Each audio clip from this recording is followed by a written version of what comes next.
Entonces, ayer vimos los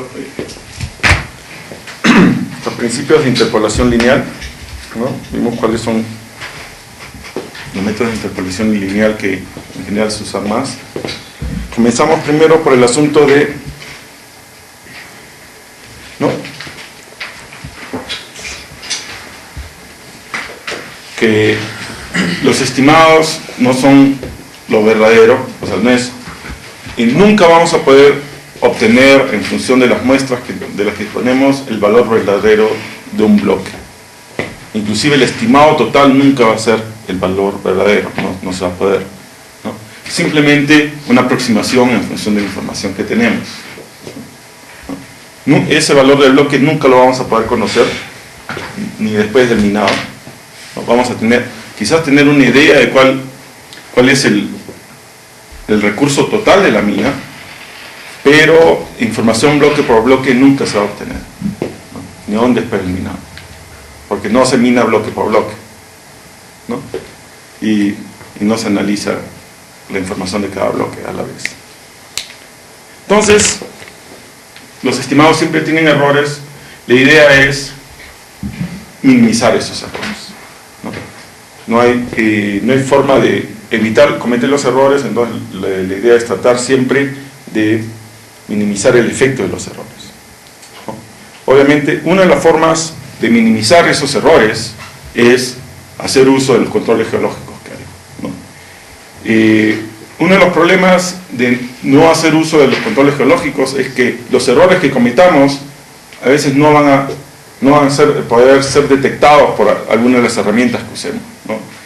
Como les mencioné ayer, si comparamos Ordinary CRIM con NN en dos dominios, o en un dominio en el cual la geología ha sido incorrectamente definida, los valores de NN y Ordinary CRIM van a ser bien parecidos, no nos van a dar el error, porque el error es algo que no va a ser detectado por el método de interpolación, es algo que nosotros debemos imponerlo al modelo. Por eso es que no podemos dejar que simplemente la interpolación se haga cargo, el variograma ya lo va a corregir, el CRIM también, y ya no tenemos por qué preocuparnos, no es así, ¿no? La geología nosotros debemos controlarla, nosotros debemos saber. Si no conocemos bien la geología, la interpolación no va a salir tan bien, ¿no? Eso es de esperarse, por ejemplo, cuando uno recién está comenzando un nuevo proyecto, la geología no está bien definida, uno debe asumir, ¿no?, que no va a salir tan bien, pero siempre uno debe tratar de usar lo más posible el conocimiento geológico del depósito en el que uno está trabajando.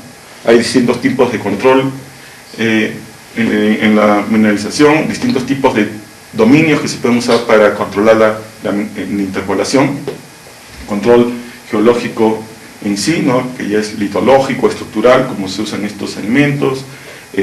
Tenemos los determinísticos, tenemos métodos definidos por indicadores. Eso lo vamos a ver hoy día, cómo se usan indicadores para definir zonas y también para identificar bloques que estén por encima de unos ciertos valores. Eso vamos a ver hoy día. Y en general nosotros siempre usamos combinación de métodos, porque casi todos los métodos, ya sea gray shells, zonas con indicadores o bloques tallados con indicadores, siempre los combinamos con geología, porque aún en los casos en que el control litológico no sea el más importante, siempre es importante, ¿no? Entonces siempre hay un control litológico. Por eso que cuando en bismuto siempre combinamos el modelo determinístico con la litología, porque aún en la alta ley es distinta alta ley dentro de ExoVerde que alta ley dentro de EndoCafé, para el zinc, por ejemplo, ¿no? Entonces, es por eso que nosotros siempre combinamos, y las combinaciones que hacemos las hacemos en función de nuestro conocimiento del depósito. No, lo hacemos así no porque se nos ocurrió hacerlo, lo hacemos así porque nuestro conocimiento del depósito nos indica que debemos hacerlo así.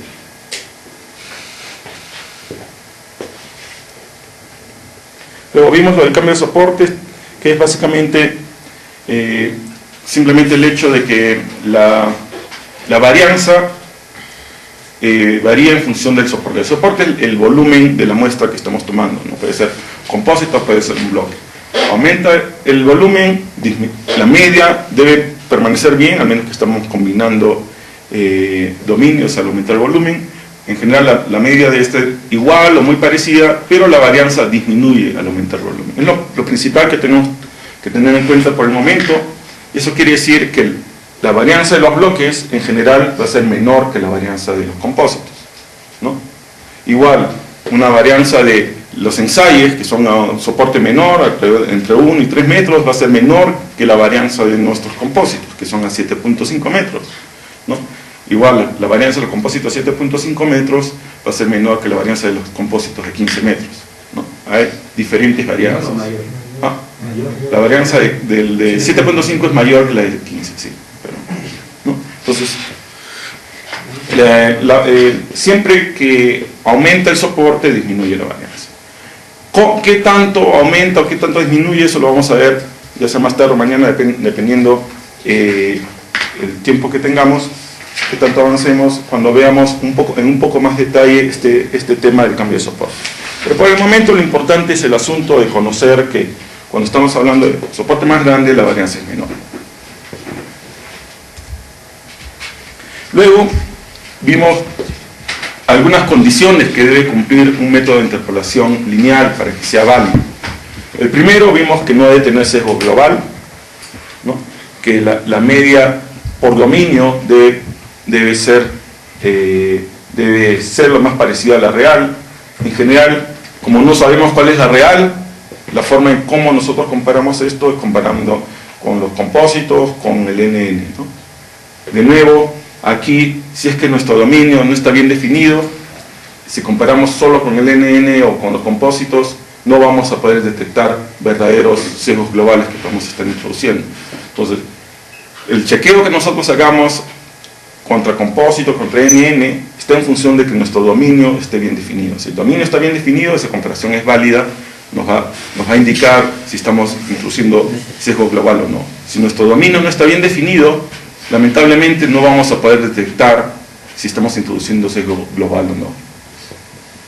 Es por eso que es importante definir bien nuestros dominios geológicos. El otro asunto es el asunto del conditional bias, que es básicamente que ya no estamos mirando al sesgo desde un punto de vista global, sino que estamos mirando al sesgo desde un punto de vista a diferentes cutoffs, ¿no? Vemos a este cutoff, no, este es el estimado, este es el real, a este cutoff, cuál es la ley promedio para el estimado y cuál es la ley promedio para el real, y así a diferentes cutoffs. En general, todos los métodos de interpolación lineal introducen algún tipo de conditional bias. Es algo que no se puede evitar. Es producto de la combinación lineal de leyes. No se puede evitar, lamentablemente.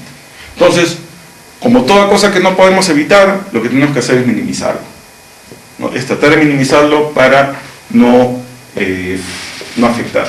En especial en lo que es modelo a largo plazo, conditional bias no es tan crítico, ¿no? El conditional bias es crítico cuando tú vas a hacer una selección en función de un cutoff. Nosotros no usamos el modelo a largo plazo para hacer selecciones de bloques, para ver, voy a minar este bloque y este no. Eso lo hacemos en función del modelo a corto plazo, ¿no? Entonces, en el modelo a largo plazo esto no es tan crítico, en el modelo a corto plazo sí. En el modelo de corto plazo nosotros necesitamos que la ley del bloque sea lo más cercana posible a la ley real. Ahí el conditional bias debe ser lo más pequeño posible. Entonces, en corto plazo el objetivo es minimizar conditional bias. Es lo más importante. En cambio, en largo plazo nosotros tenemos otros objetivos. Vamos a tratar de minimizar conditional bias, pero también vamos a tratar de minimizar otras cosas más. Entonces ya no es el objetivo principal, el conditional bias. Vamos a ver que hay otros objetivos que para poderlos lograr van a afectar el conditional bias. Eso lo vamos a ver un poco más cuando veamos lo de la validación, ¿no? Entonces es un poco de balancear, ¿no? Tratar de minimizar el conditional bias, pero también tratar de lograr obtener este otro objetivo, ¿no? Es lo mismo el conditional bias, que en general lo ideal sería que la pendiente de la línea de correlación entre los, ¿no? Este es uno de los sitios donde vemos la línea de regresión, ¿no? Que es, ¿no? la pendiente de la línea de regresión debería ser igual a 45, ¿no? Que a lo largo de la línea y igual a x o x igual a y entre las leyes reales y las leyes estimadas, ¿no? Pero nunca es así, siempre la pendiente es distinta, ¿no? Entonces la idea es tratar que la pendiente de esta línea sea lo más cercana a 45, ¿no? Ese es el objetivo. Entonces ahí vamos a ver que hay unos métodos que nos permiten estimar la pendiente de esta línea. Entonces vamos a tratar de ver la forma de cómo hacer que la pendiente de la línea sea lo más cercano a 45 grados. Eso en general es más importante, como les digo, para el asunto de Ore control, ¿no? Es menos importante para lo que es los recursos a largo plazo, ¿no? Entonces, es por eso, una de las cosas importantes es que uno no interpola por interpolar, uno interpola con un objetivo. Yo estoy interpolando esto para obtener un modelo, y este modelo lo voy a usar para algo, ¿no? Entonces, yo voy a optimizar este modelo para lo que lo voy a usar, no lo voy a optimizar para cualquier otra cosa. Si no sé para qué voy a usar ese modelo, entonces no voy a saber cómo optimizar, ¿no? Si sé que es para largo plazo, entonces ya sé, yo tengo que tratar de obtener esto es lo mejor, o estas condiciones son las que debo de cumplir. Si es para corto plazo, estas son las condiciones que debe cumplir mi modelo. Y la forma en cómo voy a hacer la interpolación va a ser distinta en ambos casos, ¿no? La forma en cómo voy a seleccionar muestras, cómo voy a dividir mis dominios, todo va a ser distinto, porque va a ser un objetivo distinto, ¿no? Siempre cuando vayan a comenzar un modelo de interpolación, lo primero que deben de preguntarse es: ¿para qué voy a usar este modelo? ¿Qué objetivo va a tener este modelo? Entonces, ¿qué condiciones son las que me van a garantizar que el modelo sea lo mejor para poder cumplir este objetivo, ¿no? Y entonces, hay varias condiciones que puede tener, y en función del objetivo yo voy a cambiar los parámetros. En resumen, como les había dicho ayer, la metodología de estimación debe evitar el sesgo global, minimizar sesgo local, tomar en cuenta el cambio de soporte, y la optimización de estos parámetros, de estas condiciones, va a depender del objetivo del modelo. En general, el objetivo de la estimación es, para cada bloque que tenemos, tratar de obtener el mejor valor en función de las muestras adyacentes, ¿no? Ese es básicamente el objetivo de estimación lineal. Y en interpolación lineal propiamente dicho, ¿no? Perdón, si revisamos un dato, este es el objetivo de todo método de interpolación. Lineal, no lineal. Siempre es obtener el mejor valor en este bloque en función de las muestras adyacentes. Interpolación lineal es el tipo de métodos en los cuales la forma en cómo se calcula el mejor valor es por un simple promedio ponderado. De los pesos, se le asigna distintos pesos a las muestras adyacentes y se calcula el promedio de esas muestras en función de los pesos, ¿no? Esto es interpolación lineal. Todos los métodos de interpolación lineal funcionan así. La única diferencia es cómo asignan los pesos. Pero una vez que los pesos están asignados, se calculan en función de esta muestra, la ley del bloque. No es simplemente un promedio ponderado de las leyes de las muestras en función de los pesos, ¿no? En general, lo ideal es el peso asignado a las muestras, tener en cuenta los controles geológicos, el carácter espacial de la mineralización, la ubicación, forma, tamaño de los bloques, ubicación de las muestras con respecto a sí mismas y a los bloques. No debe introducir sesgo global y no debe introducir conditional bias. Algunas de estas condiciones las podemos controlar por el método de interpolación, algunas no. El hecho de que el método de interpolación tenga en cuenta el control geológico no depende del método de interpolación, va a depender de cosas externas al método de interpolación, ¿no? Va a depender que lo dividamos el depósito en dominios homogéneos y que interpolemos esos dominios separadamente. Pero eso no es parte del método de interpolación. El método de interpolación no hay parte en la fórmula en que identifique en qué dominio está. No, eso es algo que nosotros le ponemos. Y eso es algo, como es algo externo, casi todos los métodos de interpolación lo usan, ¿no? NN, inverso a la distancia, Kriging, incluso poligonal, todo eso. Uno puede definir controles geológicos y dentro de los dominios uno ya interpola, ¿no? Pero no es parte en sí del método de interpolación, es algo que uno simplemente está subdividiendo el depósito en zonas homogéneas, ¿no? Entonces, los pesos no van a reflejar el control geológico. Es simplemente que la selección de las muestras va a estar en función del control geológico, ¿no? Pero no es parte en sí del método de interpolación. Igual, el carácter espacial de la mineralización, la continuidad espacial, eso sí se puede ver en función del variograma, ¿no? Ubicación y tamaño de los bloques, eso bueno, va a ser lo mismo para todos los métodos que se usen en el mismo método de bloques, ¿no? Entonces, estas sí se pueden controlar por el método de interpolación. Algunos métodos de interpolación pueden tomar en cuenta algunos de estos parámetros, otros no. Estos son los métodos de interpolación más usados que hemos visto: el poligonal, seccional, el NN, inverso a la distancia, Kriging, ¿no? El poligonal vimos que es simplemente divide en polígonos de influencia. Es fácil de hacer, pero en general, más que todo lo usan en depósitos en los cuales se ha venido usando y ya está todo definido. No tiene mucho sentido comenzar a usar en un depósito nuevo, ¿no? Ya.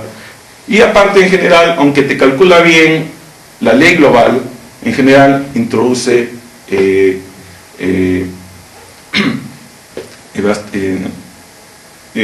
bastante conditional bias, introduce también discontinuidad en los estimados, porque solo asigna una muestra a cada uno, ¿no? Y no toma en cuenta el cambio de soporte, ¿no? Tiene un montón de desventajas, ¿no? Por lo cual en general no se debe usar como el método de interpolación principal, ¿no? Se puede usar de repente como un chequeo, pero no como un método de interpolación para obtener los recursos finales.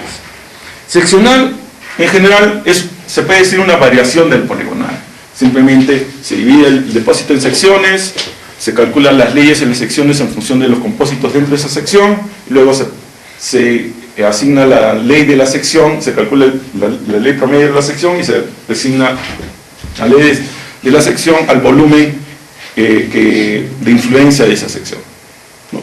Pero en general tiene muchas de las ventajas del poligonal y las mismas desventajas. En general es básicamente una variación del método poligonal, ¿no?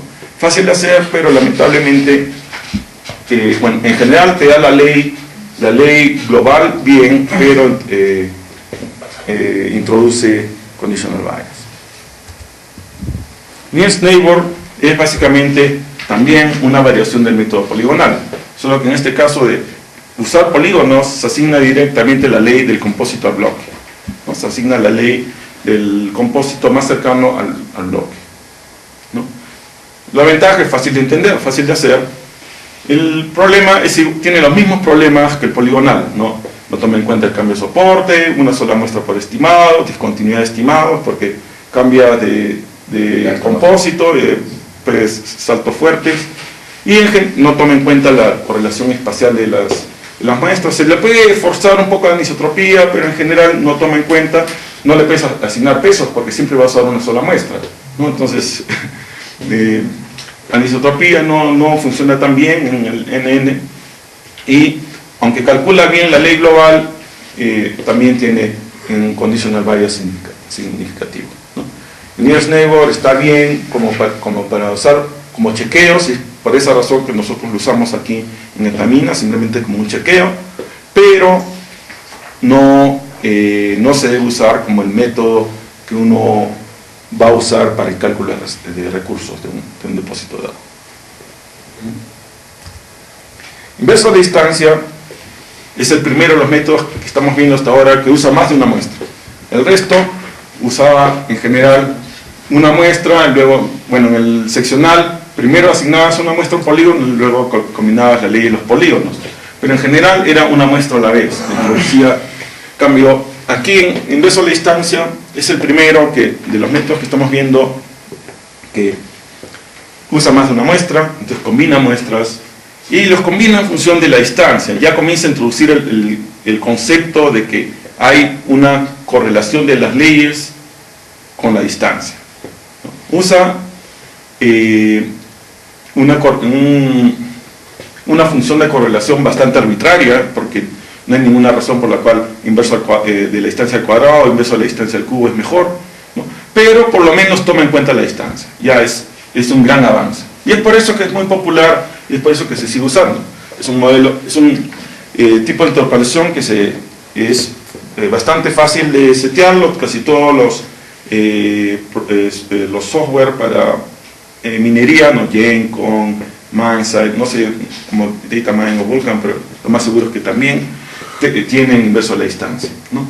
Y con algunas modificaciones, que casi todos los software tienen también, se puede hacer que inverso a la distancia tome en cuenta la anisotropía, un poco el clustering, cambio de soporte. Entonces, inverso a la distancia es bastante flexible, nos permite obtener resultados bastante razonables y es por eso que todavía se sigue usando, ¿no?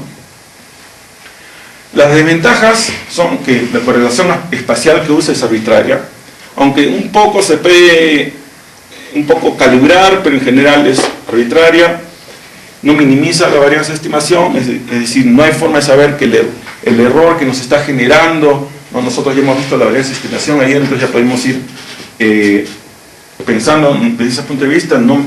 Que el problema con inverso a la distancia que nos puede generar buenos valores, pero no necesariamente el error en esos valores es el menor posible en función de los datos que tenemos. Y lo otro es que si queremos hacer uso de anisotropía, clustering y todo eso, necesitamos variografía. Entonces, si ya tenemos variografía, que en general es la parte más difícil, ¿no? Casi siempre lo que más trabajo cuesta, lo que más hace que la gente le tenga miedo al kriging es la variografía. Porque una vez que ya tienes tu variograma, setear el kriging es relativamente sencillo, ¿no? No es nada del otro mundo setear la interpolación de kriging. Es el obtener la variografía el paso complicado. Entonces, si para poder optimizar el inverso a la distancia has tenido que hacer la variografía y una buena variografía, entonces, ¿qué te impide hacer kriging?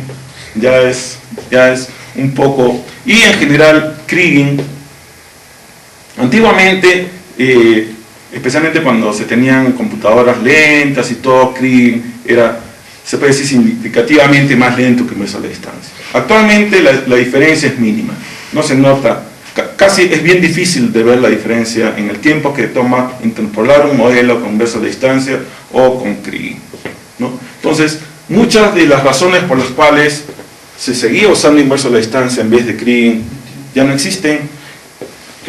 Las únicas formas de optimizar el inverso a la distancia para que dé buenos resultados son tomando en cuenta la variografía.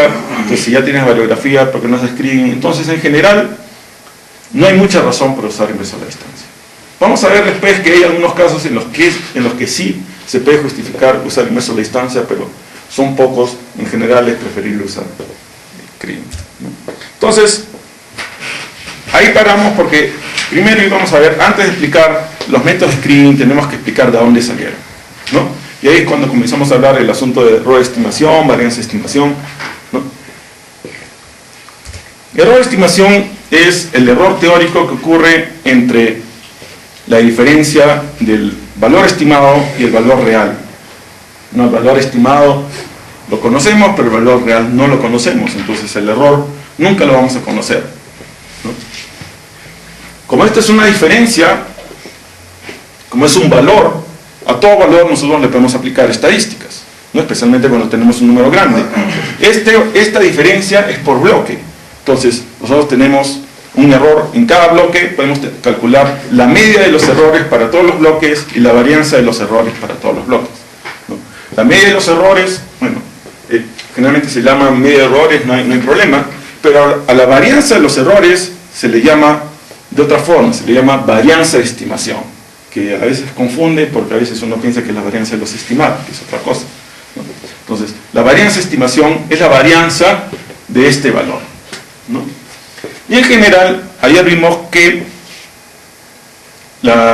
todo método de estimación debe tener una media de errores igual a 0 y una varianza de estimación lo más pequeña posible, ¿no? Porque la idea es que los errores sean como siempre no podemos eliminar los errores, entonces lo que queremos es que minimizarlos. Y no vamos a poder lograr que todos los errores sean 0, pero vamos a tratar de que la mayoría de los errores estén alrededor de 0. ¿Por qué? Porque tener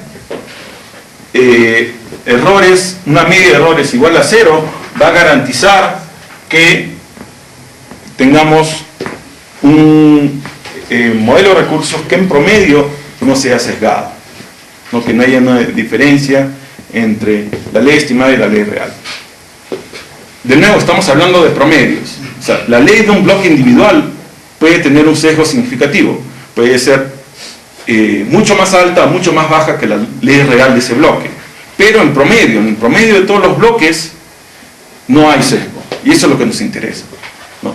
Hay que tener en cuenta que siempre nunca vamos a poder obtener la ley de un bloque específico, la ley de ese bloque, bien, ¿no? Lo que nos interesa es que la ley de la población de bloques esté bien, que no tenga sesgo. Esa es la idea, sí, ¿no? Hay que tener siempre en cuenta eso. No va a ser imposible poder obtener bloques individuales, la ley de bloques individuales bien. Siempre algunos van a tener diferencias muy grandes. La idea es tratar que las diferencias sean en promedio lo más pequeñas posible, pero algunos van a ser grandes. Nosotros calculamos, hemos visto antes que con los métodos de interpolación lineal calculamos el estimado en función de unos pesos, ¿no? Es una combinación lineal de pesos, lo que se llama normalmente un promedio ponderado. Combinación lineal de algo o promedio ponderado es exactamente lo mismo, es distintas maneras de llamar lo mismo, ¿no? Hay gente, lamentablemente a los matemáticos les vacila inventar nombres complicados para cosas sencillas, ¿no? Entonces, cuando ustedes escuchan el término combinación lineal de algo, es simplemente que están promediando algo. Y, como mencionamos anteriormente, nosotros vamos a tratar de obtener estos pesos de tal forma que nos den dos objetivos. Uno, que el estimado global, el promedio de los errores sea 0, que no obtengamos que no haya un sesgo en los resultados globales. Y que la varianza de estimación, la varianza de los errores, sea lo más pequeño posible. No vamos a lograr que esa varianza sea 0, pero vamos a tratar de minimizarla. Aquí, esto ya vemos ayer, esta es la demostración de por qué obteniendo una suma de pesos igual a 1, eso garantiza que el promedio de nuestros estimados sea igual al promedio real, que es la definición de falta de sesgo, que no hay sesgo. Entonces, una de las condiciones que debe cumplir entonces nuestro método de interpolación es que la suma de pesos debe ser igual a 1. Y esto lo cumplen casi todos los métodos de interpolación. Método de distancia lo cumple, Kriging lo cumple, ordinal Kriging lo cumple, hemos visto también que simple Kriging lo cumple, ¿no? Siempre y cuando tomemos en cuenta el peso de la media también, ¿no? Entonces, todos los métodos de interpolación cumplen esta condición, y lo cumplen por eso, porque el cumplir eso garantiza que en promedio nuestros errores van a ser igual a 0. Y luego ya vimos la primera condición, que era que los pesos, la primera condición de los pesos es que sumen igual a 1 para que no haya sesgo. Ahora vamos a tratar de ver la segunda condición, que es minimizar la varianza. Pero para poderla minimizar, primero tenemos que definir esa varianza de una manera matemática para poder después aplicarle principios de cálculo. Ustedes se acuerdan del cálculo de diferenciación. Si tú diferencias haces que la diferencia, la derivada de algo sea igual a 0, eso minimiza esa función. Entonces, pero para poder minimizar una función tenemos que tener la función primero. Entonces, ese es el objetivo de definir la varianza de estimación en función de esto. Es para obtener una función que después podamos minimizar. No les he mostrado ni les voy a mostrar la definición de esto, ni la definición de cómo minimizando esto sale lo otro, pero la idea es importante que ustedes tengan esa idea. ¿Por qué nos damos el trabajo de poner la varianza de estimación en función de esto? Es para poder obtener una función que podamos después minimizar, ¿no? Entonces, se puede demostrar que en general una varianza de estimación dada cualquiera, independientemente del método de interpolación que usemos, va a ser igual a 2 veces el variograma promedio entre las muestras y el bloque, menos el variograma promedio entre el bloque y sí mismo, y el variograma promedio entre las muestras, ¿no? Esa es la fórmula que vimos ayer, ¿no? Entonces, esto nos dice que en general el variograma aumenta con la distancia, ¿no? Es una función directa a la distancia, eso ya lo hemos visto. A mayor distancia, mayor variograma, hasta un cierto punto, ¿no? Después de una cierta distancia ya no aumenta más, pero en general, a mayor distancia el variograma aumenta más.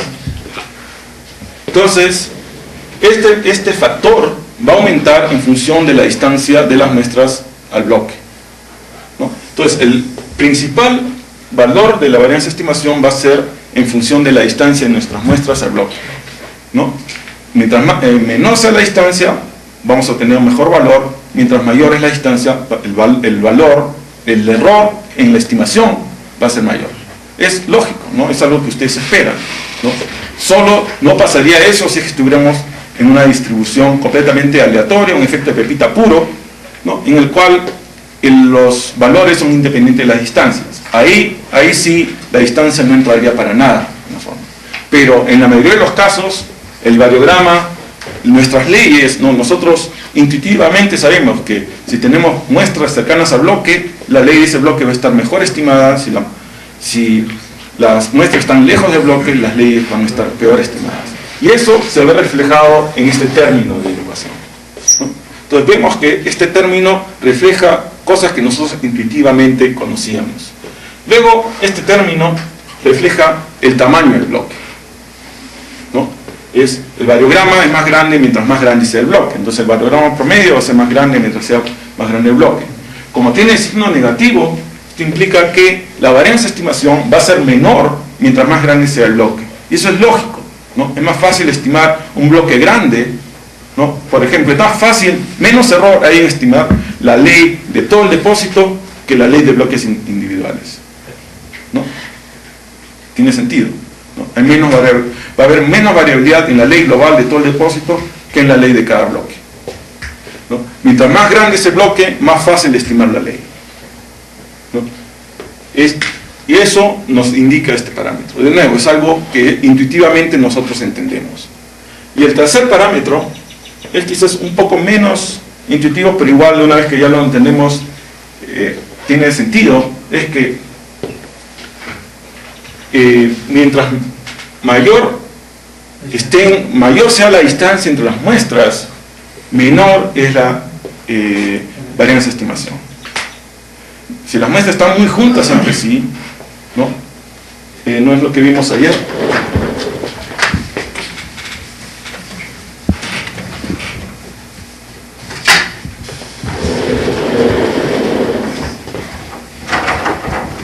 Si tenemos un bloque acá y tenemos solo 2 muestras acá, el error que vamos a cometer en estimar la ley de este bloque va a ser distinta que si eliminamos esta muestra de acá y la ponemos acá,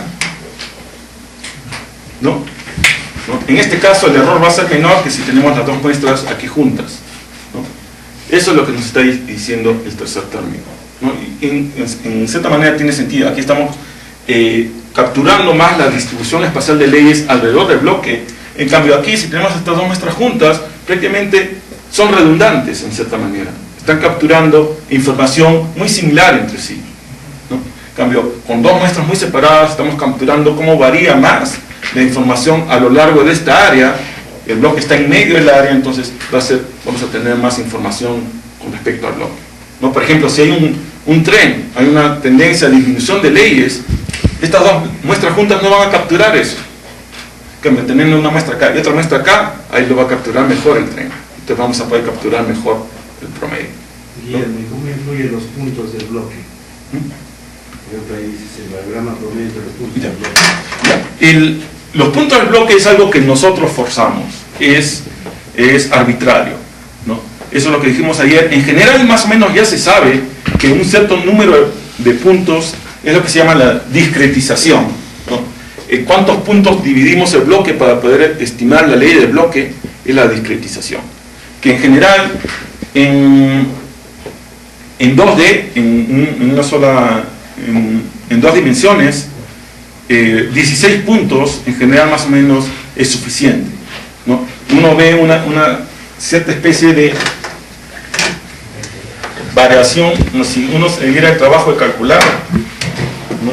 Por ejemplo el variograma, y aquí este es, por ejemplo, 1 por 1, 2 por 2 y así, 3 por 3 en números de puntos de discretización. Ustedes verían que el variograma de repente va subiendo hasta que se estabiliza, ¿no? Llega un valor a partir del cual, por más que aumentemos el número de puntos dentro del volumen, vamos a obtener el mismo valor, ¿no? Es uno de los criterios de aproximación numérica, ¿no? Entonces, a nosotros nos interesa discretizar en este punto, ¿no?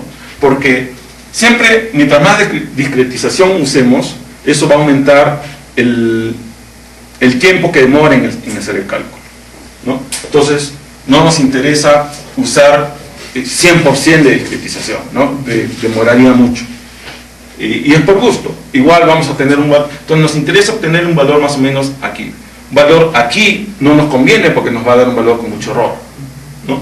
Entonces, es por eso que se han hecho estudios empíricos, porque no hay una forma teórica, ¿no? Y esto un poco, en cierta manera, va a depender también del variograma, de la variación espacial, ¿no? Pero en general se ha visto que más o menos un total de 16 puntos en 2D, que equivale a 4×4, en general da resultados bastante aceptables, y en 3 dimensiones alrededor de 30 puntos, que es más o menos el equivalente 4×4×2, da también resultados aceptables, ¿no? Y es por esto que nosotros usamos esos valores para la discretización. O sea, el 4×4 es el mínimo que deberíamos usar. Sí, es el valor que deberíamos usar. No recomendable. Si usas más, es muy probable que no tengas ningún beneficio, pero si usas menos, ahí sí hay probabilidad de que metas error, ¿no? Es por eso que en general 4×4×2, porque nosotros trabajamos en bloques en 3 dimensiones, ¿no? Nosotros usamos 4×4×2, ¿no? Depende del tamaño del bloque. ¿Ah? Depende del tamaño del bloque, mientras más grande o más chiquito. O no, en cierta manera sí, pero no tanto. Un poco va a depender en cierta manera de la distancia promedio de los puntos al bloque, pero porque se utilizó 4×4×2 en bloques de 10, en bloques de 20. Sí, en general no afecta tanto la distancia. Ahorita no estoy 100% seguro. Yo creo que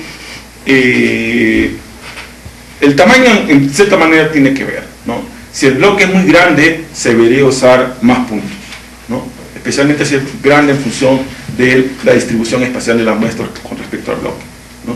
Y al revés, si el bloque es bien chiquitito, es casi un punto en comparación a las muestras, ¿no? O sea, si tú tienes...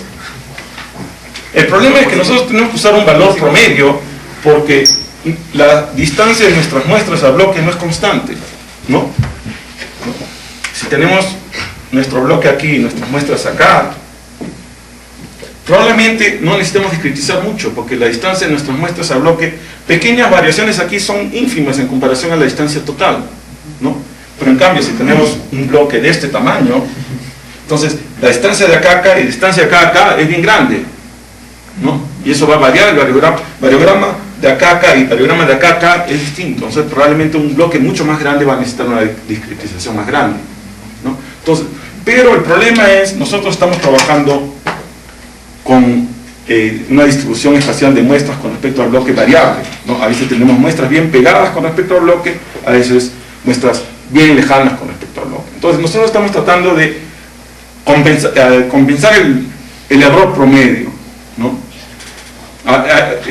especialmente en zonas donde las muestras están bien cercanas al bloque, probablemente 4x4x2 sea demasiado, ¿no?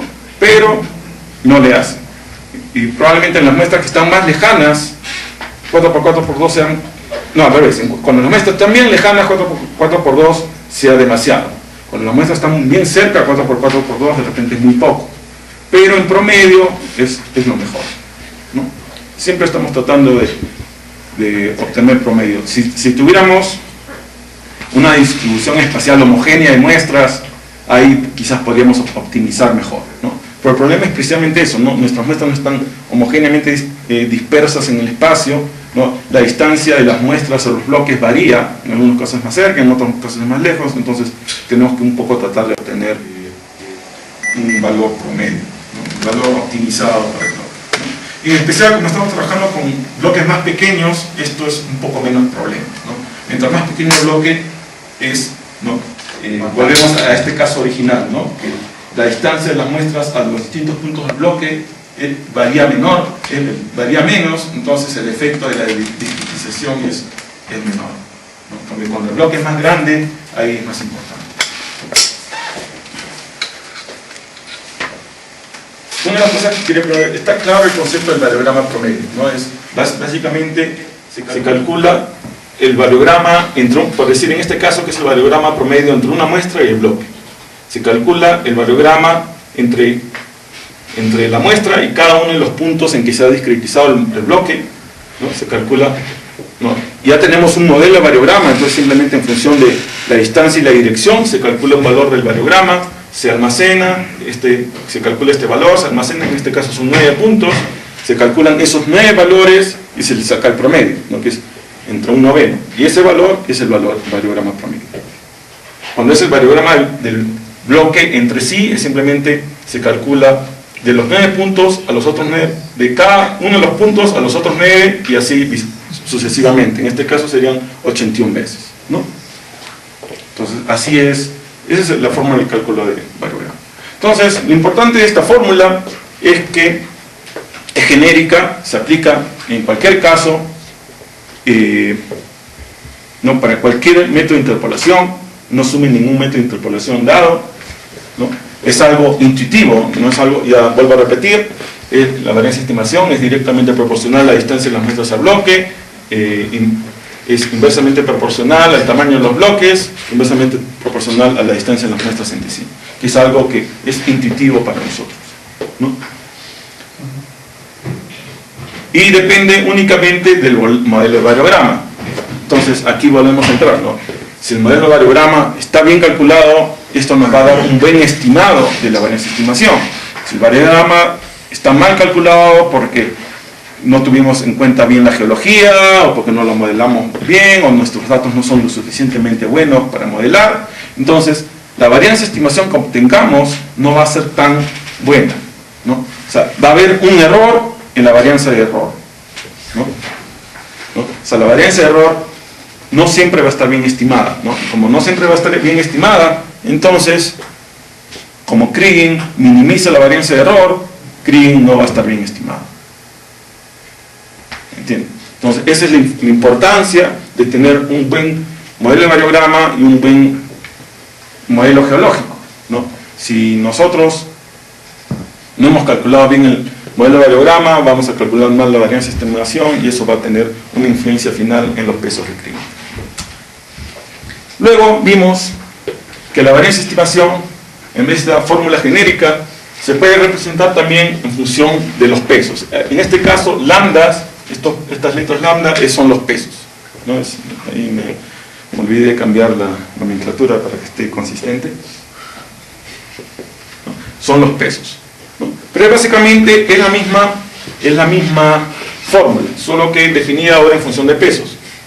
La ventaja de esto es que esta fórmula la podemos usar directamente, tenemos los pesos que ha asignado el método de interpolación que queramos a nuestras muestras, y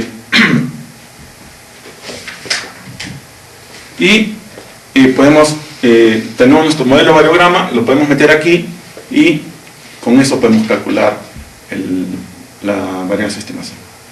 Por ejemplo, ¿Qué pasa si usamos el método de NN? Solo tenemos una muestra. El peso es 1, ¿no? Entonces va a depender de la distancia de esa muestra al bloque, y luego el variograma de la muestra entre sí es el efecto de Pepita, ¿no? Que es pequeño, entonces este factor va a ser pequeño, entonces la varianza de estimación va a ser relativamente grande, ¿no? Entonces uno de los problemas, especialmente de NN o de los métodos que usan pocas muestras o una sola muestra, es que la varianza de estimación va a ser grande. Mientras más muestras usemos, eso va a hacer que la varianza de estimación disminuya, especialmente por este término de acá. Tenemos varias muestras, especialmente si las muestras son distantes entre sí, esa distancia se va a ver reflejada en este término, y esto va a hacer que disminuya la varianza de estimación, porque este valor siempre va a ser el mismo, porque esto solo depende del tamaño del bloque, el bloque es el mismo para todos los casos, ¿no? Entonces este valor no va a cambiar, pero este valor va a cambiar en función de la distancia de las muestras. Si solo usamos una muestra, este valor va a ser pequeño, entonces la varianza de estimación casi no va a ser alta. En cambio, mientras más muestras usemos, eso va a disminuir este término. Entonces, es por eso que hay mucha gente que le gusta usar la mayor cantidad de muestras posibles, ¿no? Porque eso hace que este término disminuya, ¿no? Entonces la varianza de estimación en general va a ser, este término aumente, como es negativo, eso va a hacer que la varianza de estimación en general sea más pequeña, ¿no? El problema con eso, y es lo que vamos a ir viendo poco a poco, es que todo lo que hacemos en interpolación siempre tiene un efecto, ¿no? Casi siempre puede tener un efecto positivo en algo, pero tiene un efecto negativo en algo, ¿no? Si muchas veces para usar un montón de muestras, ¿qué tenemos que hacer? Buscar más lejos, ¿no? Y ayer vimos que ordinary, una de las razones por las cuales usamos ordinary Kriging es porque solo tenemos estacionalidad local. Y la única forma de estar seguro que tenemos estacionalidad local es que nuestro elipsoide de búsqueda no sea muy grande. Si es muy grande, ya es muy posible que estemos saliendo de esa condición de estacionalidad local. Entonces, si queremos agarrar muchas muestras, eso teóricamente va a bajar esto. Pero el problema es que ya nos estamos saliendo de la condición. La fórmula no va a ver eso. La fórmula no esa es una de las cosas que hay que entender. Lamentablemente, esta fórmula asume que hay estacionalidad, pero no la ve. No hay nada en esta fórmula que te diga un término, un factor por la estacionalidad. No hay, ¿no? Si nos salimos de estacionalidad, porque usamos un montón de muestras, teóricamente estamos disminuyendo la varianza de estimación. Pero al mismo tiempo, estamos yendo en contra de una de las condiciones que se asumió cuando se usó esta muestra, esa fórmula, ¿no? Entonces, es por eso que tratar de buscar muestras demasiado lejos, porque simplemente para bajar la varianza de estimación no es necesariamente bueno, ¿no? Todo tiene lo bueno y lo malo, ¿no? Y siempre tenemos que estar conscientes de qué puede pasar cuando hacemos algo, ¿no? Es por eso que es importante saber. En ese caso, es por eso que nosotros generalmente limitamos el número de muestras que usamos a un máximo. Si no le ponemos ya que use hasta 100 muestras, ¿no? Ya para poder bajar esto. Y también usaríamos un elipsoide de búsqueda de 500 por 500, ¿no? Pero no, precisamente nosotros sabemos que en nuestro depósito, incluso dentro de un dominio dado, no hay una estacionalidad pura, hay solo estacionalidad local. Entonces tratamos en lo posible de usar las muestras más cercanas al bloque. Por eso que usamos 3 pasos. El primer paso con un elipsoide bien chiquito. Si tenemos un montón de muestras cerca, o el número suficiente de muestras cerca al bloque, usamos esas muestras, ¿no? A ver, lo que dices, ¿qué pasa si tú te vas más allá de la estacionalidad? O sea, ¿cómo ves tu curva? ¿O cómo más que muteado? Bueno, no, es que lamentablemente no siempre es posible ver el efecto, pero ahí entra el criterio geológico, ¿no? Tú debes saber qué tanto, yo conozco este dominio, qué tanto yo me puedo ir, hasta qué distancia me puedo ir y todavía estoy dentro de una zona más o menos homogénea, ¿no? Me puedo ir 10 metros, 100 metros, 1000 metros, eso va a depender del dominio, pero ahí es donde entra el criterio geológico. Es por eso que todo el tiempo les estoy dando énfasis, el criterio geológico es importante, ¿no? Porque eso es lo que va a condicionar qué tan bueno va a salir el modelo. Porque lamentablemente si comienzan a usar muestras que están fuera de su dominio de estacionariedad local, es muy difícil de identificar que ustedes están haciendo eso. Es muy difícil. Quizás se vea un poco en el efecto del smoothing, esas cosas, pero a veces no necesariamente se va a detectar. Ese es el problema. Muchos de los errores que se cometen al no tomar en cuenta la geología a veces no son fácilmente detectables. Solo se va a detectar cuando vayan a hacer el minado y vean que no están obteniendo las leyes que deberían tener, ¿no? Es simplemente porque no usaron el modelo geológico correcto, ¿no? Pero ustedes hicieron de repente toda la validación y la validación salió buena, ¿no? Es porque lamentablemente la mayoría de los métodos de validación que usamos asumen que el modelo geológico está bien. No hay forma de chequear independientemente del modelo geológico, usando validación, o usando Kriging o algo por el estilo, ¿no? El modelo geológico se debe chequear usando criterios geológicos, ¿no? Por eso, si el modelo geológico está mal, es difícil. ¿El rango de búsqueda no está limitado en algo por la variografía, por el rango de la variografía? El problema es que tú no calculas la variografía en función de la... ¿cómo se llama? En cierta manera sí, pero la variografía te calcula el rango de búsqueda de todo tu dominio, porque generalmente tú solo usas un dominio para poder obtener suficientes muestras, ¿no? Para la variografía. Mientras más muestras, el problema es que te va a calcular un rango de búsqueda más o menos un promedio para todo el dominio, ¿no? Que no necesariamente, y no necesariamente siempre va a salir exactamente como debe ser, ¿no? Entonces es un poco el criterio que tú debes de ver, ¿no? A veces sí, ¿no? Entonces a veces, por eso es que muchas veces se trata de limitar el rango de búsqueda máximo, el elipsoide de búsqueda al alcance del variograma, ¿no? Pero a veces no necesariamente tiene que ser así, ¿no? Pero especialmente si el rango de búsqueda es más o menos, porque tú puedes tener dentro de un dominio estacionario rangos de búsquedas o alcances de variograma menores que el tamaño del dominio. Eso no quiere decir que dentro de ese dominio estacionario solo debas ver hasta el rango de variograma, ¿no? Entonces, no necesariamente el rango de variograma se va a correlacionar exactamente con ese principio. Todo va a depender cómo es la tendencia, que no necesariamente, recuerden, el variograma no calcula bien o no captura bien los parámetros de los trends, ¿no? Los trends al revés no lo rayan al variograma. El variograma asume que estás en un dominio estacionario. Entonces, es por eso que más o menos tú debes usar tu criterio geológico para ver qué tan lejos me puedo ir en cada dirección y definir tu elipsoide de búsqueda en función de eso. ¿Ese criterio geológico está en función a la matriz SFH que No, el SFH es más que todo simplemente para ver si debes de usar muestras de dominios adyacentes pero es más que todo en las zonas cercanas al contacto. Aquí estamos hablando dentro de todo el dominio.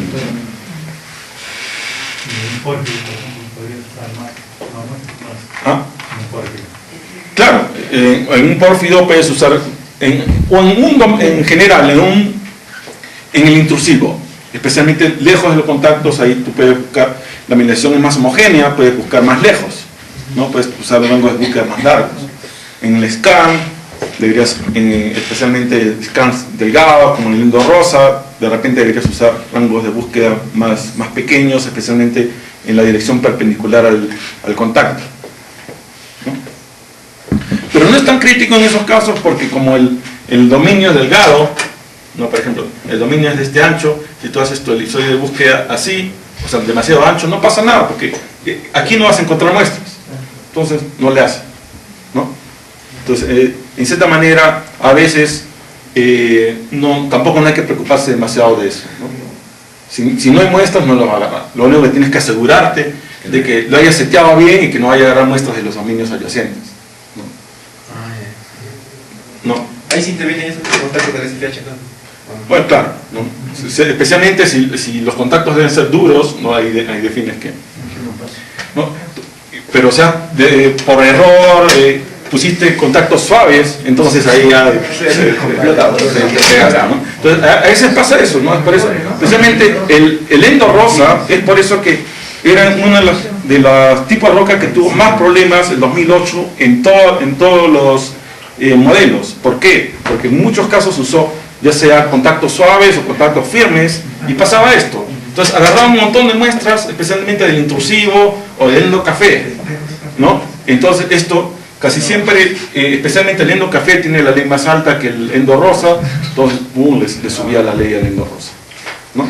Entonces el endorrosa en particular es un tipo de roca en el cual hay que estar bien cuidadoso con el SFH, ¿no? Porque por este hecho es bien fácil para el endorrosa agarrar muestras de las rocas adyacentes, porque es bien delgada. Entonces si le ponen un SFH muy liberal va a afectar, va a introducir un sesgo global, ¿no? La ley promedio ya no va a ser representativa. Entonces tiene que tener bastante cuidado, no solo con el endorrosa, sino con todos los tipos de rocas que son relativamente delgados, ¿no? El endodióxido, a veces el endocafé también mismo a veces es delgado, ¿no? Entonces tiene que tener cuidado, ¿no? ¿No? Especialmente con respecto al tamaño del elipsoide de búsqueda, ¿no? Recuerden el último elipsoide de 300 por 300 es un tremendo boque.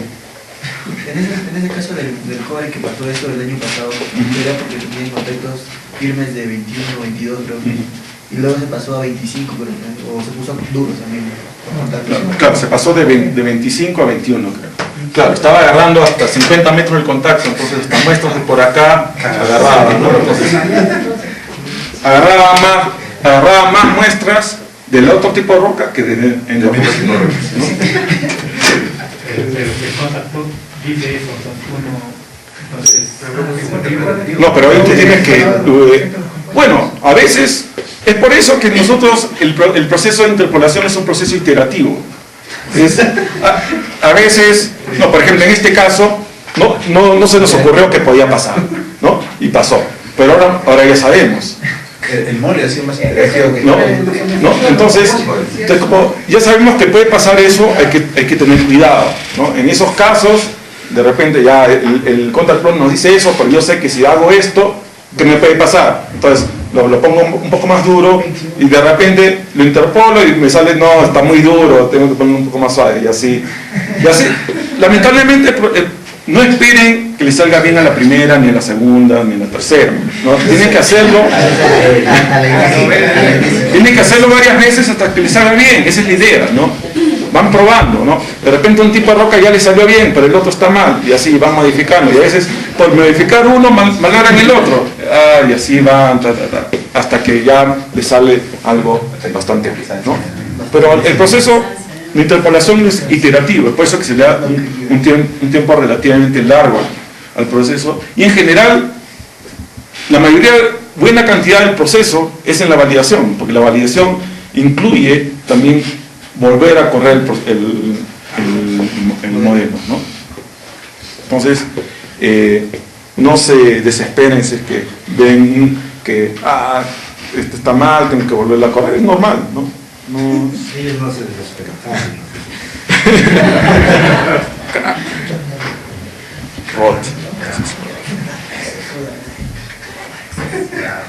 Luego, Kriging, lo que hace Kriging básicamente es agarra esa fórmula que hemos visto anteriormente, esta fórmula de acá,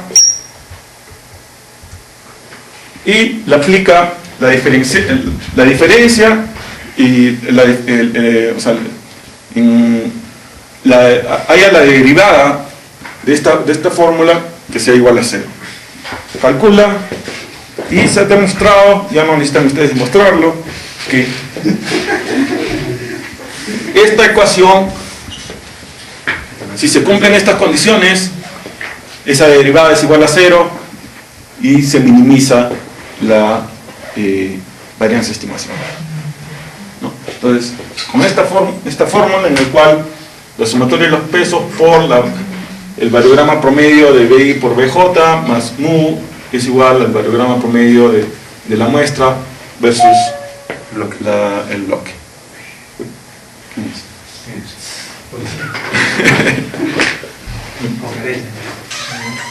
Y tenemos, esta es una de las condiciones.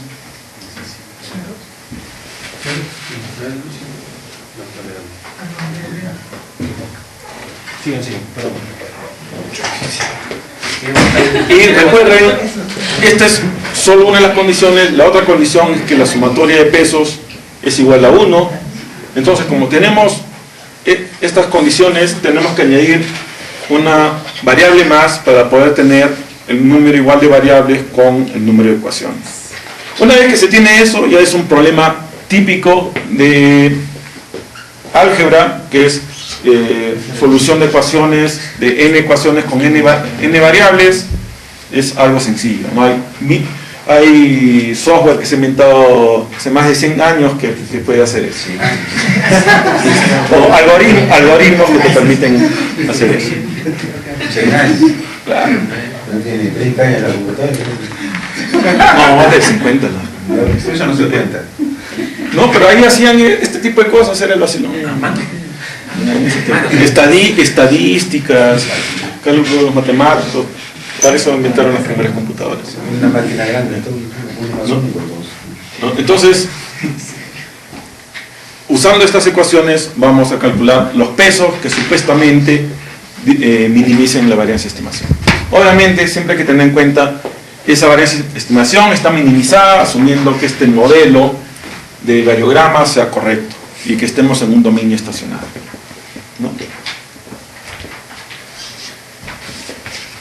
Entonces, anteriormente habíamos definido una varianza de estimación genérica, ahora podemos definir la varianza de estimación de Kriging. O sea, si se cumplen esas condiciones, nosotros podemos obtener la varianza calculada de esta manera. Entonces, una varianza de estimación calculada de esta manera es la varianza que está minimizada en función de esos pesos y en función del modelo de variograma, ¿no? Y esa es la varianza de estimación que se conoce como la varianza de Kriging, ¿no? Vuelvo a enfatizar que la varianza de Kriging o la varianza de estimación es la varianza de errores, no es la varianza de los bloques, no es la varianza de errores. Y se calcula, como ustedes pueden ver, para cada bloque específico. No es la varianza de errores global, es la varianza de cada bloque, ¿no? Y está en función, ¿no?, de los pesos que se va a usar al momento de hacer el Kriging, el variograma promedio, entre las muestras y el bloque, el variograma promedio del bloque con sí mismo y este parámetro mu de Lagrange, ¿no? Entonces eso es ese valor de la varianza de error, ya automáticamente lo calcula y lo coloca en el bloque, en un ítem. Si queremos. Es lo que queremos, ¿no? Como les mencioné ayer, la varianza de estimación, lamentablemente, se ha descubierto la varianza de Kriging, que en verdad no es tan útil como se pensaba, ¿no? Comenzando, tal como mencioné en este slide, en verdad subestima en general la varianza de error real, ¿no? Porque asume, solo depende de la configuración de datos, ¿no?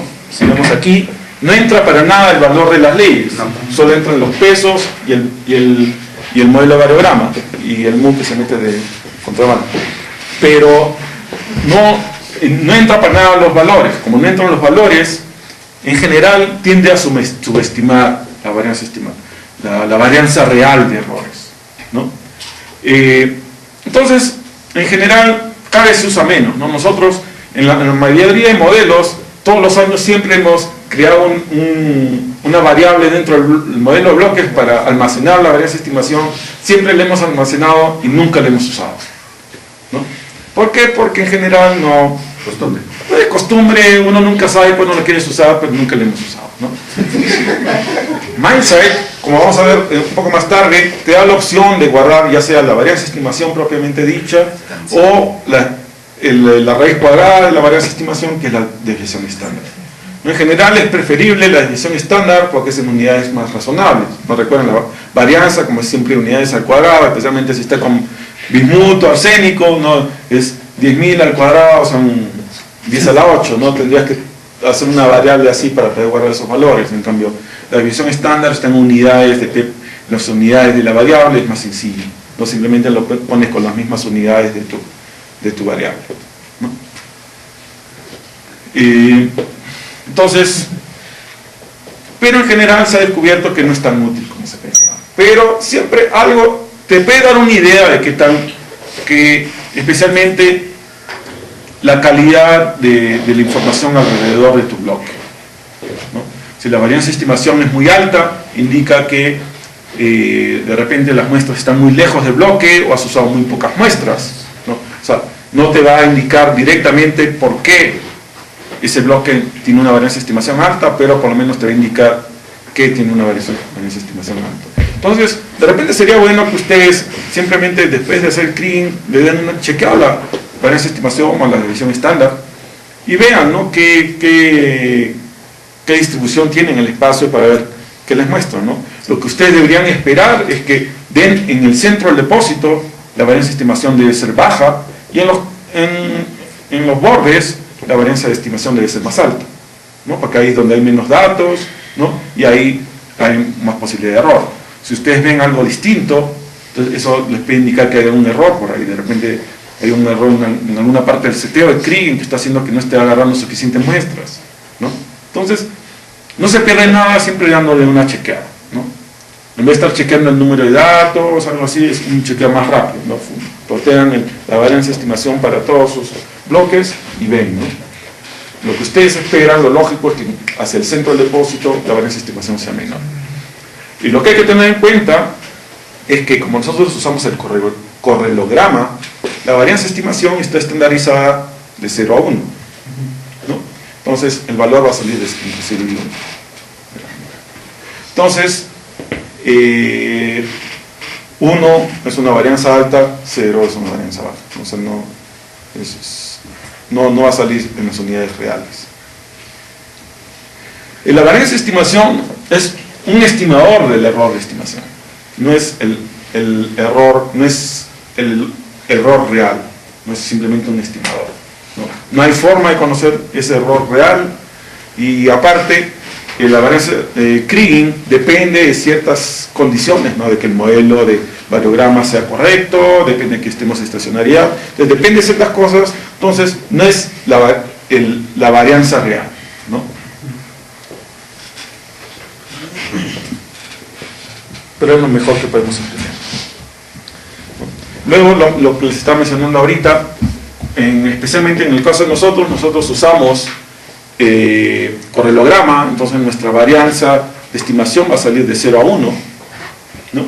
Entonces, si queremos calcular la varianza real de Kriging, tenemos que multiplicar esa varianza estimada, lo que sale en MindSight, multiplicarla por la varianza de nuestros datos, la varianza correspondiente a ese dominio, ¿no? Entonces, si tienen varios dominios, tienen que multiplicar cada dominio por la varianza del dominio, no multipliquen todos por la misma varianza, ¿no? Y hay algunos usos que se le puede dar a la varianza de estimación, pero por el momento es algo no es tan crítico, ¿no? En general no se usa tanto como se esperaba que se iba a poder usar. Luego, que ya tenemos bien definida la varianza de estimación, por si acaso esa varianza de estimación, esa fórmula en particular que mencioné,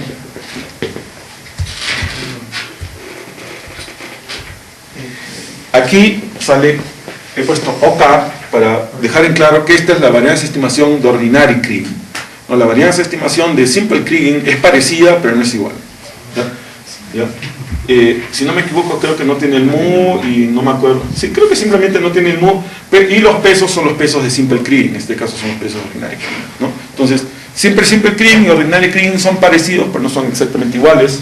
Entonces, en este caso en particular, he puesto Ordinary Kriging, ¿no? Que es lo que más usábamos, por eso que lo menciono. No tiene sentido estarles repitiendo para uno y para otro. Ahorita en este caso en particular voy a estar, ayer les mencioné Simple Kriging, Ordinary Kriging por separado para poder entender cuáles son las diferencias entre los mismos, ¿no? Para poder entender de dónde salen, y qué significan, y en qué se parecen, y en qué se diferencian Simple Kriging y Ordinary Kriging, comenzamos primero con esta definición, que es la definición de un estimado en un punto U en el espacio, se puede calcular en función de las muestras, en función de la media de las muestras, la media en el dominio U, usando esta fórmula, y los pesos de las muestras, ¿no? Estos son los pesos estimados por algún método dado, ¿no? Esto es una fórmula genérica, ¿no? Todavía, ¿no? Hasta aquí no dice nada de ordinary kriging, simple kriging, se puede aplicar a cualquier método, ¿no? Entonces, simple kriging se basa en el principio que estamos en un dominio estacionario, ¿no? La media es exactamente igual en todos los puntos del dominio. M de I, M de U y la media del dominio es la misma, es el mismo valor en todos sitios, ¿no? Cambio, ordinary kriging se basa en el principio de la estacionariedad local, ¿no? M de I y M de U y este valor son iguales, pero no son iguales a la media global. Solo son iguales dentro del dominio, de un dominio definido localmente, ¿no? Entonces, y ordinary kriging, simple kriging solo va a funcionar correctamente cuando estemos dentro de estas condiciones, estemos de un dominio local, estacionario, totalmente. Ordinary kriging va a funcionar bien solo cuando estamos en un dominio localmente estacionario. Bueno, puede funcionar bien también si estamos en un dominio estacionario puro, pero no va a funcionar en un dominio en el cual no haya estacionalidad local, ¿no? Eso es crítico, ¿no? Si estamos en un dominio en que varían las leyes tan fuerte que aún en pequeñas distancias no hay estacionalidad local, no se puede, o si se aplica ordinary kriging, los resultados no van a ser óptimos, no van a ser correctos, ¿no? Ordinary kriging solo funciona bien si estamos en un dominio localmente estacionario. Por eso es que debemos tratar de definir nuestros dominios de búsqueda, el episodio de búsqueda, de tal forma que no rompa esta condición, ¿no? Esta condición se debe cumplir. A veces, ¿no?, en las zonas donde hay pocas muestras, rompemos esa condición. No importa, porque total ya sabemos que estamos en zonas, ¿no?, de pocas muestras, va a ser material inferido, no importa, en el paso 3 no importa mucho, más que todo ahí la idea es tratar de definir qué posibles valores podemos tener en esos bloques. Sabemos, lo hacemos conscientemente de que esos bloques van a tener un alto error, y por eso es que lo hacemos así, ¿no? Hay que entender por qué lo hacemos. Lo hacemos conscientes de que es muy probable que en la mayoría de los casos, en el paso 3, no estemos cumpliendo esta condición. Pero la idea es, especialmente en las zonas que nos interesan, ¿no?, el material que va a ser medido o indicado al final de cuentas, ese material debe ser interpolado de tal forma que estemos dentro de un dominio localmente estacionario, de tal forma que kriging sea hecho correctamente, ordinary kriging, y no tengamos problemas, que el estimado sea lo más correcto posible. Entonces, en simple kriging tiene varias condiciones. Uno, los pesos de las muestras, ¿no? Aquí quizás es debido especificar esto. Los pesos de las muestras no suman a 1. Lo que suma a 1 es la suma de los pesos de las muestras más el peso a la media, ¿no? En simple kriging nosotros tenemos, ¿no?, como les mencionaba ayer, explícitamente se usa un peso para la media, y esa media es la media global del dominio, ¿no? Y el peso de la media se puede calcular como 1 menos la suma de los pesos de las muestras individuales. Entonces, si esto lo pasamos acá, podemos poner que la suma de los pesos más de las muestras más el peso de la media suma 1, ¿no? Así que en total la suma de todos los pesos de las muestras más el peso de la media suma a 1. Eso siempre debe de darse, porque eso hemos visto que esa es una de las cosas que garantiza que no introduzcamos un sesgo global, ¿no? Entonces, el peso de la media depende inversamente del peso de las muestras. Si el peso de las muestras aumenta, el peso de la media disminuye. El peso de las muestras disminuye, el peso de la media aumenta. Es decir, estos pesos van a ser altos donde hay bastantes muestras. Entonces, donde hay bastantes muestras, esto va a ser alto, este va a ser bajo. Donde las muestras están lejos del bloque, mejor dicho, no tanto bastantes muestras, sino muestras cercanas al bloque, estos pesos van a ser altos. Si las muestras están en general bastante lejos del bloque, estos pesos van a ser bajos, el peso de la media va a ser alto.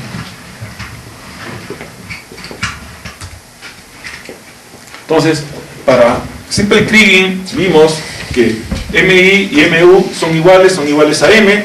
Entonces podemos separar dos términos y vemos que el estimado es igual a la sumatoria de los pesos de las muestras por el valor de las muestras más el peso de la media de simple kriging por la media, ¿no? Entonces, en los sitios donde estos pesos son bajos, el valor estimado por simple kriging va a tender al valor de la media.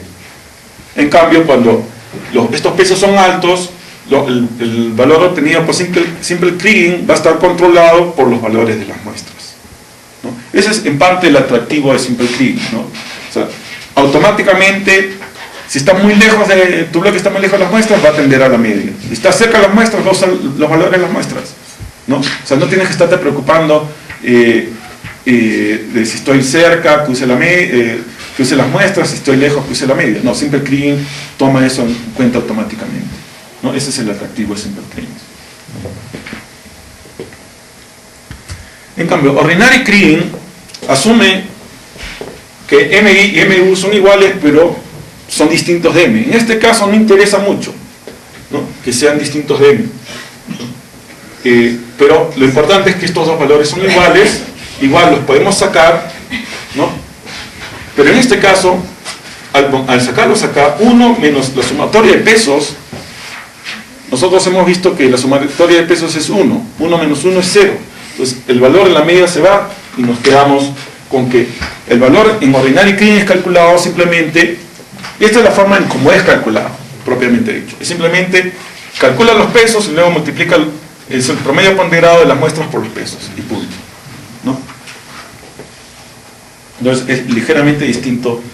O sea, siempre toma en cuenta los valores de las muestras. No entra para nada el valor de la media global, ¿no? Siempre entra solo el valor de las muestras, ¿no? Que es más o menos lo que la mayoría de la gente espera, ¿no? Esto de que lo de simple kriging, que usa el valor de la media global, un poco que raya a la gente porque está usando la media global, yo solo quiero que use mis muestras, ¿no? Entonces, ordinary kriging es un poco más esto es lo que le gusta a la gente, ¿no? El valor solo usa el valor de las muestras. Y como les mencioné ayer, ordinary kriging también usa el valor, aunque aquí lo hemos eliminado, este valor MU, en verdad lo usa, pero lo usa un poco de pasadita. Nosotros podemos visualizar ordinary kriging como si fuera algo calculado en 2 pasos. En verdad no lo hace así, pero esto es simplemente una visualización que nos ayuda a entender qué está pasando. Y nos ayuda a entender cuál es la similitud entre ordinary kriging y simple kriging. En verdad, ordinary kriging es como si primero calculara, usando las muestras que hemos seleccionado, una media. Y esa media, supuestamente, hemos dicho que la media de las muestras es igual a la media del dominio local, ¿no?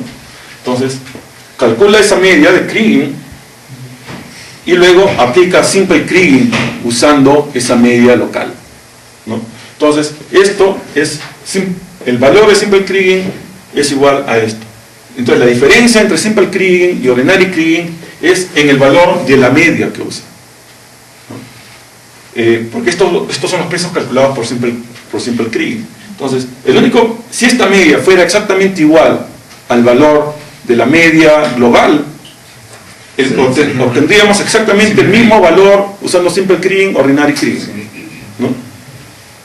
O si este peso es tan pequeño que el valor de este valor es irrelevante, entonces vamos a obtener valores muy parecidos entre simple kriging y ordinary kriging. Y eso es lo que vemos en las zonas con bastante datos, donde los datos están muy cercanos al bloque, este peso va a ser mínimo, entonces el valor que obtengamos entre simple kriging y ordinary kriging va a ser bien parecido, ¿no? Pero cuando ya nos comenzamos a alejar de las muestras, este peso va a comenzar a aumentar. Entonces la diferencia entre ordinary kriging y simple kriging va a aumentar. Porque es la diferencia entre, la mayoría de casos, esta media va a ser distinta a la media global. Es la razón por la cual usamos ordinary kriging. Si fuera igual, usaríamos simple kriging, ¿no? Nosotros usamos ordinary kriging porque esta media, en la mayoría de casos, siempre va a ser distinta, ¿no? Y especialmente cuando nos alejamos de los datos, cuando este peso es relativamente grande, la diferencia entre ordinary kriging y simple kriging es significativa. Eso está reflejado aquí, ¿no?